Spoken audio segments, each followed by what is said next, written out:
मैं महेंद्र कुमार मेश्राम, सहायक प्राध्यापक प्राणी शास्त्र, शासकीय कमला देवी राठी महिला महाविद्यालय राजनांदगांव। आज मैं BSc part 2 subject zoology paper first anatomy and physiology के यूनिट 5 के अंतर्गत जो टॉपिक आज के व्याख्यान के लिए चुना है वह है फिजियोलॉजी ऑफ नर्व इम्पल्स। सबसे पहले इंट्रोडक्शन।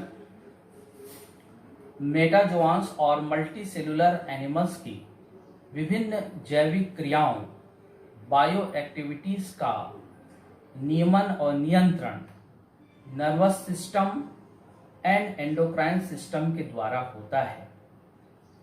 एंडोक्राइन सिस्टम के अंतर्गत एंडोक्राइन ग्लैंड्स आती हैं जो कि हार्मोन्स का सिक्रीशन करके शरीर की विभिन्न जैविक क्रियाओं का नियमन एवं नियंत्रण करती हैं। नर्वस सिस्टम के अंतर्गत ब्रेन, स्पाइनल कॉर्ड और नर्व आती हैं। ब्रेन एंड स्पाइनल कॉर्ड दोनों मिलकर सेंट्रल नर्वस सिस्टम का निर्माण करते हैं, जबकि इनसे निकलने वाली नर्व पेरिफेरल नर्वस सिस्टम को बनाती है। सेंट्रल नर्वस सिस्टम शरीर के विभिन्न भागों में स्थित सेंस ऑर्गन से सेंसरी नर्व के द्वारा सूचनाओं को ग्रहण करता है। विभिन्न अंगों से आई सूचनाओं की सेंट्रल नर्वस सिस्टम पहले पहचान करता है।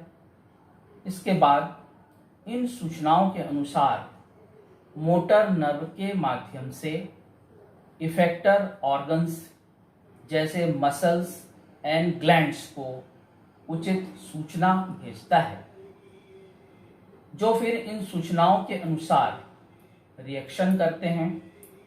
वास्तव में शरीर की विभिन्न जैविक क्रियाओं के नियमन और नियंत्रण में नर्वस सिस्टम के नर्वस एलिमेंट मेन पार्ट होते हैं, जिन्हें नर्व सेल या न्यूरॉन कहते हैं। अर्थात संपूर्ण नर्वस सिस्टम इन न्यूरॉन से मिलकर बना होता है। अतः नर्वस सिस्टम की फिजियोलॉजी को समझने के लिए सबसे पहले हमें इसकी स्ट्रक्चरल एंड फंक्शनल यूनिट अर्थात न्यूरॉन का स्ट्रक्चर समझना आवश्यक होगा। तो एक नर्व सेल और न्यूरॉन में उसके कौन कौन से पार्ट्स होते हैं, इस पर हम चर्चा करेंगे। सबसे पहले साइटॉन, यह न्यूरॉन का मुख्य भाग होता है, जिसे सेल बॉडी कहते हैं।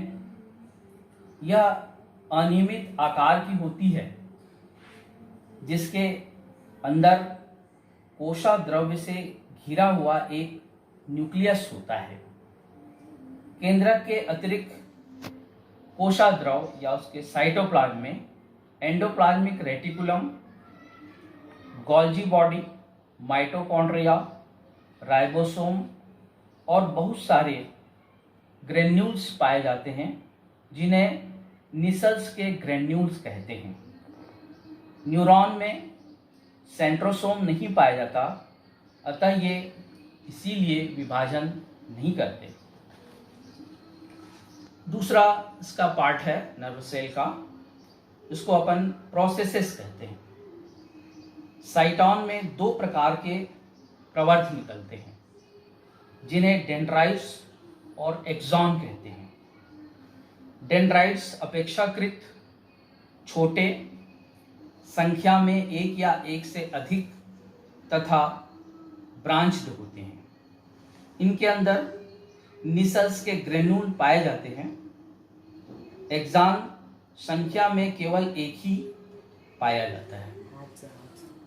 यह लंबा होता है तथा इसके अंदर निसल्स के ग्रेन्यूल्स नहीं पाए जाते हैं। एक्सॉन के अंतिम सिरे पर ब्रांच होता है, शाखान्वित होता है, और इसकी शाखाओं को टीलोडेंड्रिया कहते हैं। प्रत्येक टीलोडेंड्रिया अंतिम सिरे पर एक बटन के रूप में खुला रहता है, जिसे टर्मिनल बटन कहते हैं। एक न्यूरॉन के एक्सॉन की टर्मिनल बटन दूसरे न्यूरॉन के डेंड्राइट के सिरों के साथ मिलकर या जुड़कर एक विशेष प्रकार का क्रियात्मक संबंध स्थापित करता है। इस प्रकार ये जो क्रियात्मक संबंध होता है, इसे साइनेप्स कहते हैं। डेंड्राइट्स हमेशा इम्पल्स को साइटॉन की तरफ ले जाता है, जबकि एक्सॉन हमेशा आवेग को साइटॉन से दूर ले जाता है। अतः स्टिमुलेशन का गुजरना केवल एक ही दिशा में संभव होता है। एक्सॉन बाहर की ओर एक पतली मेम्ब्रेन के द्वारा ढका होता है, जिसे न्यूरिलीमा कहते हैं। न्यूरिलीमा लंबी और चपटी स्वान सेल्स की बनी होती है। एक्सॉन के अंदर कोशाद्रव साइटोप्लाज्म भरा होता है, जिसे एक्सोप्लाज्म कहते हैं। कुछ न्यूरॉन में एक्सॉन की न्यूरोलीमा की स्वान सेल्स फैटी लेयर का सिक्रीशन करके एक्सॉन के ऊपर करती है, जिसे मेडुलरी या माइलिन शीथ कहते हैं। यह स्तर चमकीले सफेद रंग का होता है तथा मेडुलरी या माइलिन शीथ जो है वह इस पर एक कोट या कवर की तरह चढ़ा होता है। यह स्तर चमकीले जो सफेद रंग का होता है तथा थोड़ी थोड़ी दूरी पर टूटा रहता है, जिसे नोड ऑफ रेनवियर कहते हैं, और इनके बीच के भाग को इंटरनोड कहते हैं। न्यूरॉन के एक्सॉन को न्यूरोलीमा के साथ नर्व फाइबर कहते हैं। इस प्रकार के अनेक नर्व फाइबर्स मिलकर नर्व का निर्माण करते हैं। एक्सॉन नर्व फाइबर की दीवार को सरफेस मेम्ब्रेन कहते हैं। इस सरफेस मेम्ब्रेन और न्यूरोलीमा के बीच में एक और तरल पदार्थ भरा होता है, जिसे इंटरस्टिशियल फ्लूइड कहते हैं। तो यह है एक न्यूरॉन या नर्व सेल का स्ट्रक्चर। इसके बाद काइंड्स ऑफ नर्व फाइबर। तंत्रिका या नर्व फाइबर्स का मुख्य कार्य संवेदनाओं को या सेंसेशन को एक स्थान से दूसरे स्थान ले जाना होता है।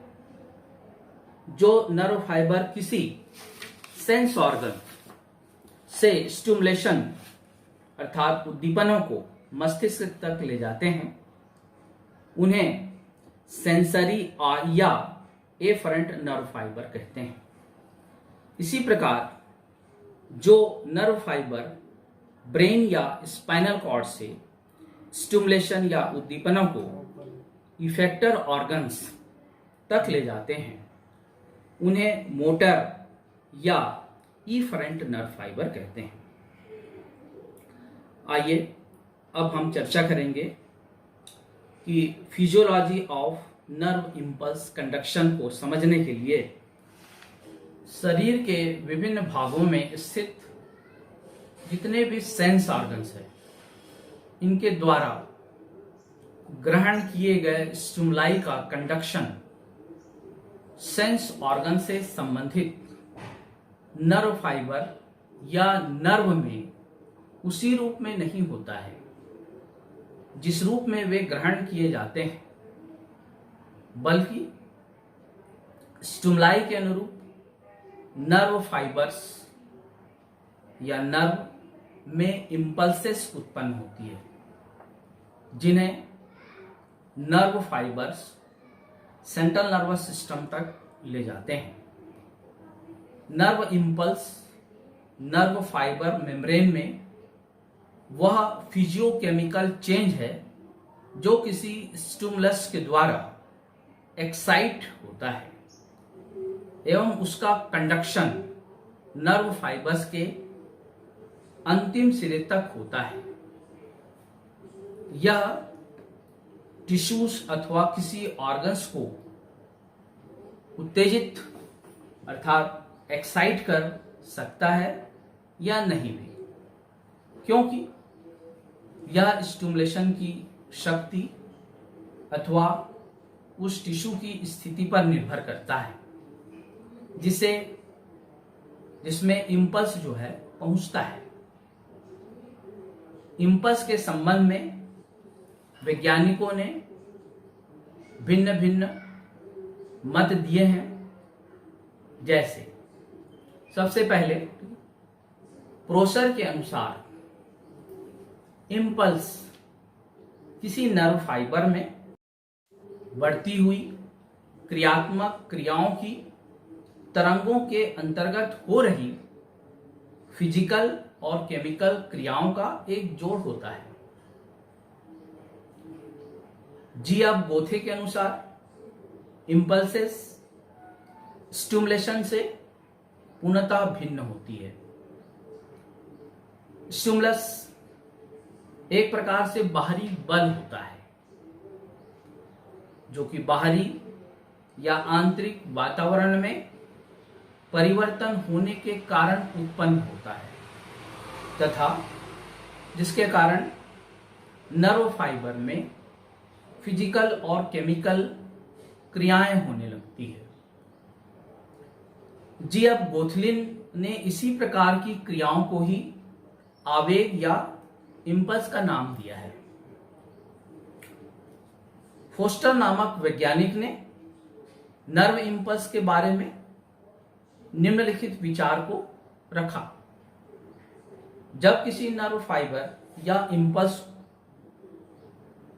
नर्व को एक्सटर्नल स्टिमुलाई में रखा जाता है तो वह एक्साइट हो जाता है। जब वह बहुत उत्तेजित या एक्साइट हो जाता है तो आवेग की तरंग उत्पन्न होने लगती है जो कि नर्व फाइबर में आगे बढ़ती जाती है। किसी नर्व फाइबर के उत्तेजित होने में या एक्साइट होने में लगे कम से कम समय को थ्रेशोल्ड अर्थात क्रोनेक्सी कहते हैं। नर्व फाइबर्स में इम्पल्स का कंडक्शन एक ही दिशा में होता है। सामान्यतः नर्व फाइबर्स में थकान महसूस नहीं होती क्योंकि इसको ऑक्सीजन बराबर मिलती रहती है। साधारणतः इम्पल्स एक नर्व फाइबर से अपने पास वाले नर्व फाइबर्स में नहीं फैलते हैं। नर्व फाइबर्स के चारों ओर माइलिन या न्यूरिलिमा उपस्थित होती है। अब आइए कि कंडक्शन ऑफ नर्व इम्पल्सेस के बारे में जो सबसे सर्वाधिक मान्यता प्राप्त सिद्धांत है जिसे membrane theory of nerve conduction कहते हैं के अनुसार किसी नर्व फाइबर में नर्व इम्पल्स का स्वरूप तथा उसका कंडक्शन एक इलेक्ट्रोकेमिकल होता है। अर्थात न्यूरॉन के एक्सॉन की मेम्ब्रेन या वॉल में बायो इलेक्ट्रिकल पोटेंशियल होती है जो लगभग 84 से 86 मिलीवोल्ट होता है। यह बायो इलेक्ट्रिकल पोटेंशियल या इलेक्ट्रोकेमिकल जो घटनाएं नर्व फाइबर्स की मेम्ब्रेन के सोडियम और पोटेशियम आयन की डिफरेंशियल परमेबिलिटी द्वारा नियंत्रित होती है। ये दोनों ही फैक्टर अर्थात differential permeability and bio electrical potential के पारस्परिक क्रिया के द्वारा कुछ ऐसे परिवर्तनों का प्रारंभ होता है जिससे एक्साइटेशन उत्पन्न होती है। इसमें एक्सॉन की मेम्ब्रेन के द्वारा एक रीजनरेटिव इलेक्ट्रिक ऊर्जा भी मुक्त होती है। इस परिवर्तन का नर्व फाइबर में कंडक्शन एक सूक्ष्म इलेक्ट्रिकल इंपल्स के रूप में होता है, जिसको एक्शन पोटेंशियल कहते हैं। जिस समय नर्व फाइबर में किसी प्रकार का आवेग का कंडक्शन नहीं होता, वह नर्व फाइबर्स या नर्व की रेस्टिंग मेम्ब्रेन पोटेंशियल कहलाती है। इसके विपरीत जब नर्व फाइबर्स और इंपल्स में नर्व में इंपल्स का कंडक्शन होता है, तो उस अवस्था को नर्व की क्रियाशील अवस्था या एक्शन मेम्ब्रेन पोटेंशियल स्टेज कहते हैं।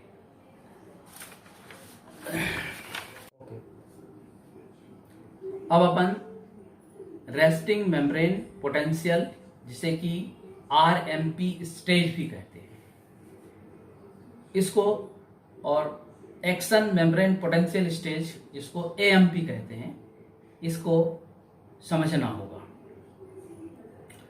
तो नर्व फाइबर या नर्व में नर्व इंपल्स के कंडक्शन को समझने के लिए आरएमपी अर्थात रेस्टिंग मेम्ब्रेन पोटेंशियल स्टेज और एएमपी अर्थात एक्शन मेम्ब्रेन पोटेंशियल स्टेज को समझना आवश्यक होगा। आइए सबसे पहले रेस्टिंग मेम्ब्रेन पोटेंशियल क्या है, इसे जानें। इस स्टेज में प्रत्येक नर्व फाइबर में कुछ विशेषताएं होती है। सबसे पहले, प्रत्येक नर्व फाइबर एक लंबी पतली गोलाकार नलिका के रूप में होता है। इसकी सरफेस मेम्ब्रेन दो प्रकार के गाढ़े द्रवों अर्थात लिक्विड को अलग करती है। एक तो इसके अंदर का एक्सोप्लाज्म तथा दूसरा इसके बाहर का इंटरस्टिशियस फ्लूइड होता है। इन दोनों द्रवों अर्थात लिक्विड में अर्थात एक्सोप्लाज्म एंड इंटरस्टिशियस फ्लूइड का केमिकल जो कंपोजिशन है वह अलग अलग होता है, किंतु दोनों में आयंस की कुल संख्या समान होती है। ये सामान्यतः नर्व फाइबर एवं उसके इंटरस्टिशियस फ्लूइड के बीच में ऑस्मोटिक बैलेंस को स्थापित करते हैं। नर्व फाइबर के इंटरस्टिशियस फ्लूइड में सोडियम क्लोराइड एवं बाइकार्बोनेट आयन की संख्या बहुत अधिक होती है, किंतु नर्व फाइबर्स के भीतरी द्रव अर्थात एक्सोप्लाज्म में सोडियम और क्लोराइड आयनों की बजाय पोटेशियम, मैग्नीशियम एवं फॉस्फेट आयन बड़ी संख्या में होते हैं। इसके अतिरिक्त एक्सोप्लाज्म में प्रोटीन एवं अन्य कार्बनिक पदार्थों के जटिल अणु भी पाए जाते हैं। अब सोडियम पोटेशियम पंप क्या है, आइए इसको समझने की कोशिश करें। नर्व फाइबर्स की जो मेम्ब्रेन है, एक्सोप्लाज्म में उपस्थित प्रोटीन एवं अन्य जटिल कार्बनिक अणुओं के लिए तो यह नॉन परमिएबल होती है, लेकिन वाटर और अन्य अकार्बनिक और सरल कार्बनिक अणुओं के लिए सेलेक्टिवली परमिएबल होती है। आरएमपी अवस्था में यह सोडियम के लिए कम, पोटेशियम और क्लोराइड के लिए लगभग पूर्णतः पारगम्य या परमिएबल होती है। सोडियम और क्लोराइड आयनों की संख्या इंटरस्टिशियस फ्लूइड में एक्सोप्लाज्म से लगभग 10 या 14 गुना अधिक होती है। इसके विपरीत पोटेशियम आयन एक्सोप्लाज्म में इंटरस्टिशियस फ्लूइड से लगभग 30 गुना अधिक होते हैं। अतः डिफ्यूजन ग्रेडियंट के अनुसार पोटेशियम में एक्सोप्लाज्म से इंटरस्टिशियस फ्लूइड में जाने और सोडियम में इंटरस्टिशियस फ्लूइड से एक्सोप्लाज्म में प्रवेश की या जाने की प्रवृत्ति होती है। इसे ऑस्मोटिक बैलेंस के भंग होने का भी खतरा है। अतः डिफ्यूजन ग्रेडियंट के विरुद्ध एक्टिव ट्रांसपोर्ट के द्वारा एक्सॉन का एक्सोप्लाज्म सोडियम को बाहर इंटरस्टिशियस फ्लूइड में निकालता है और पोटेशियम आयन को इंटरस्टिशियस फ्लूइड से अपने अंदर आने के लिए ग्रहण करता है। इसी को सोडियम पोटेशियम पंप कहते हैं। यह सोडियम पोटेशियम एटीपेस नाम के एक एंजाइम की सहायता से एक्टिवेट होता है। यह एंजाइम एक्सॉन की मेम्ब्रेन में स्थित होता है। इसका एक्सोप्लाज्म की ओर का भाग 3 सोडियम आयनों को बांधकर इन्हें बाहर निकालता है। जब यह भाग सोडियम को लेकर बाहर इंटरस्टिशियस फ्लूइड की ओर पहुंचता है तो बदले में पोटेशियम के 2 आयनों को बांधकर भीतर ले जाता है। प्राणी या जीव के शरीर में अधिकांश सॉल्यूट्स के कण इलेक्ट्रिकली चार्ज्ड होते हैं। एक्सोप्लाज्म के जटिल कार्बनिक अणु अधिकांश निगेटिवली चार्ज्ड होते हैं। इनमें निगेटिव एनर्जी की पूर्ति पोटेशियम आयनों के द्वारा होती है। पोटेशियम आयन पॉजिटिवली चार्ज होते हैं। इसी प्रकार इंटरस्टिशियस फ्लूइड में निगेटिवली चार्ज क्लोराइड आयन एवं पॉजिटिवली चार्ज अधिकांशतः सोडियम आयन्स, और इन आयनों का संतुलन बना रहता है क्योंकि एक्सॉन की मेम्ब्रेन पोटेशियम आयन के लिए बहुत पारगम्य होती है। पोटेशियम आयन डिफ्यूजन ग्रेडियंट के कारण बड़ी संख्या में एक्सोप्लाज्म से इंटरस्टिशियस फ्लूइड में जाते रहते हैं। इसी कारण सोडियम आयन इंटरस्टिशियस फ्लूइड से एक्सोप्लाज्म में आते हैं। लेकिन इसके लिए एक्सॉन की मेम्ब्रेन की पारगम्यता अर्थात परमेबिलिटी कम होने के कारण से इनके भीतर आने की दर धीमी या कम होती है। अतः एक्सोप्लाज्म में आने वाले सोडियम आयन बाहर निकलने वाले पोटेशियम आयन की क्षतिपूर्ति नहीं कर सकते। इसके फलस्वरूप एक्सॉन की मेम्ब्रेन की बाहरी सतह पर पॉजिटिवली चार्ज पोटेशियम आयन का कुछ जमाव हो जाता है जो कि एक्सोप्लाज्म के निगेटिवली चार्ज आयन को आकर्षित करते हैं।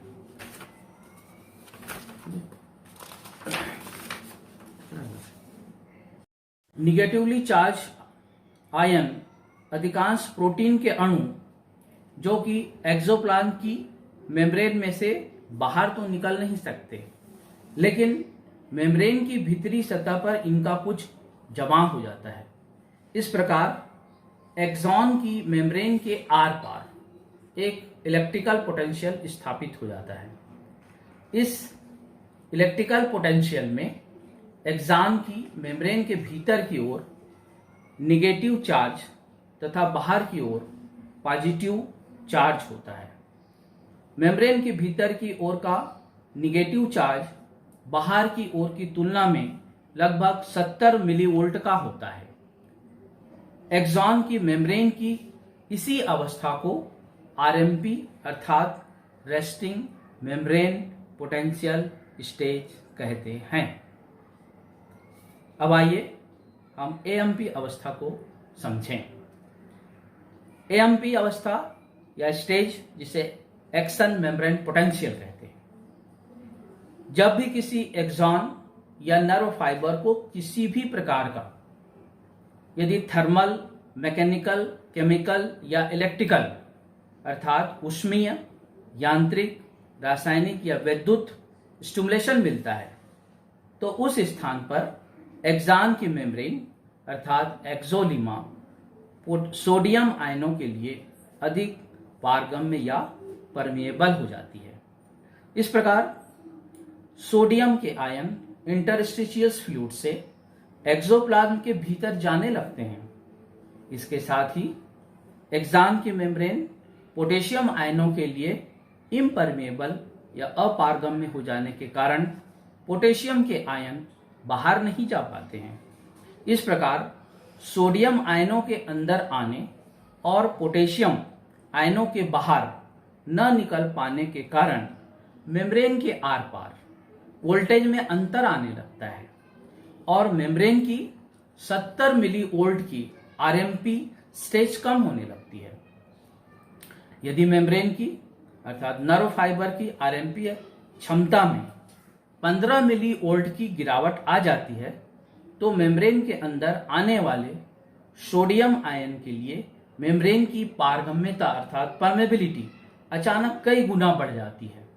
इससे बड़ी संख्या में सोडियम आयन अचानक भीतर पहुंचकर नर्व मेम्ब्रेन की आरएमपी स्टेज या क्षमता को समाप्त ही नहीं कर देते बल्कि मेम्ब्रेन का डीपोलराइजेशन कर देते हैं या इसी क्षमता को रिवर्स पोटेंशियल कर देते हैं या उल्टा कर देते हैं। इसके फलस्वरूप एक्सॉन की मेम्ब्रेन के अंदर क्षण भर के लिए बाहर की तुलना में 45 मिली वोल्ट का पॉजिटिवली चार्ज हो जाता है।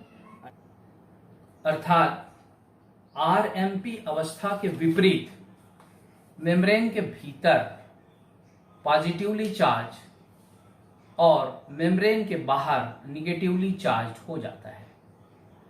इसी कारण स्टिमुलेशन इम्पल्स के रूप में चेंज होकर इलेक्ट्रिक करंट के समान नर्व फाइबर की मेम्ब्रेन में कंडक्ट होने लगती है।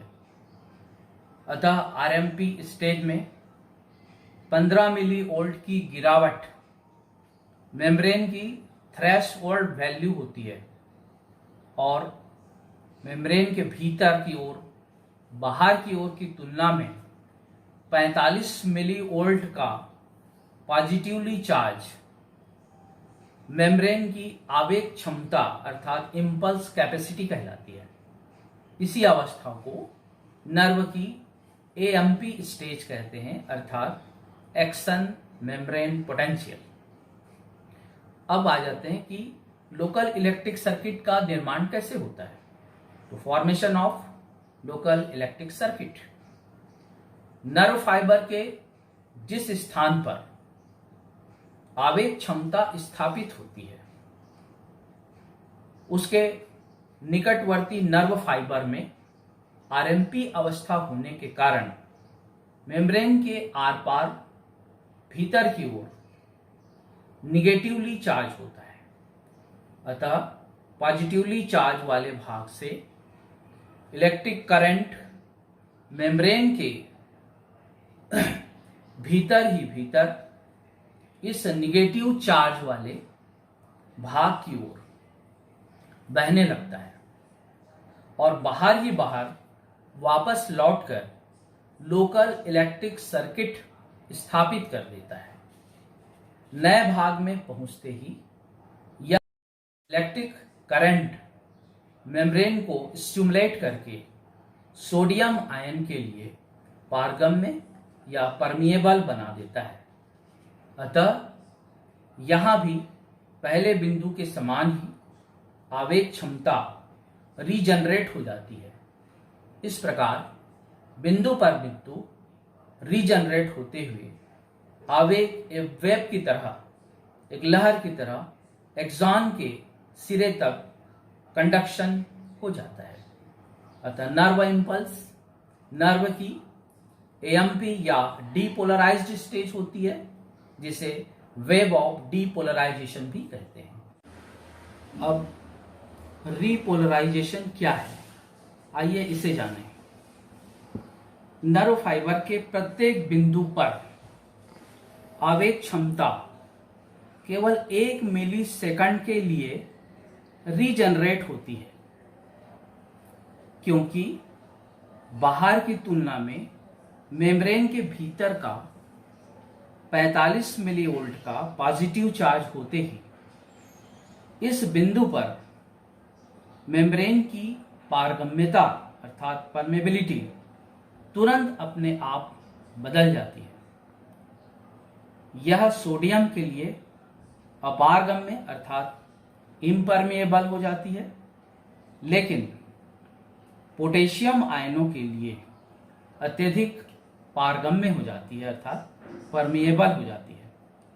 अर्थात सोडियम गेट बंद हो जाते हैं और पोटेशियम गेट खुल जाते हैं।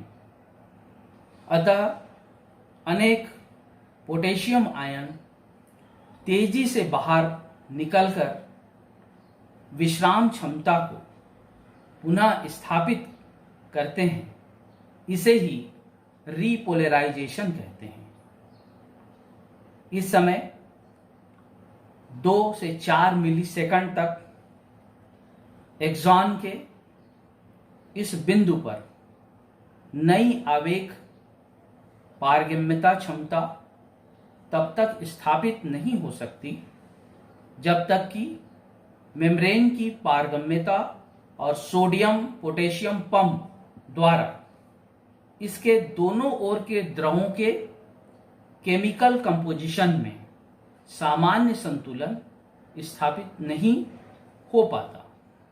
अर्थात सोडियम आयन बाहर आकर और पोटेशियम आयन भीतर आकर नर्व फाइबर या एक्सान की मेम्ब्रेन को रेस्टिंग मेम्ब्रेन पोटेंशियल स्टेज में नहीं बदल देते हैं। इस अवधि को, इस पीरियड को रिफ्रैक्टरी पीरियड कहते हैं। अब आइए ये जानें कि साल्टेटरी ट्रांसमिशन क्या है।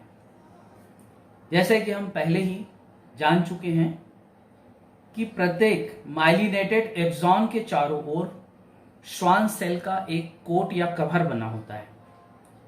अधिकांश न्यूरॉन्स में यह कोट या कवर एक्सॉन के चारों ओर एक वसा या फैट का मोटा स्तर बनाता है, जिसे माइलिन शीथ कहते हैं। माइलिन शीथ थोड़ी थोड़ी दूरी पर चिपकी हुई रहती है। इन चिपके हुए बिंदुओं को नोड ऑफ रैनवियर और इनके बीच बीच के स्थानों को इंटरनोड कहते हैं।